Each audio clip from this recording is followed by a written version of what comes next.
If you've already submitted your FAFSA and want to see the full breakdown of what you entered, here's how you can download your FAFSA submission summary. Start by opening your browser and going to studentaid.gov. Log in using your FSA ID. You can sign in with your email, phone number, or username along with your password. Once you're in, you'll be on your dashboard. From here, look for the section called My Activity.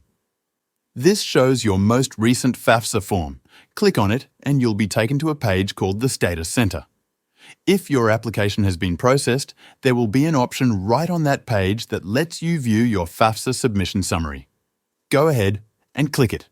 Now, to save it for later or share it with your school, look for the print icon, usually in the top corner. When you click that, it'll generate a PDF version you can download or print out. This summary shows your student aid index, possible aid eligibility, and any issues that need fixing. Even if everything looks good, it's still worth checking through the summary just to make sure nothing got entered wrong. That's all you need to do.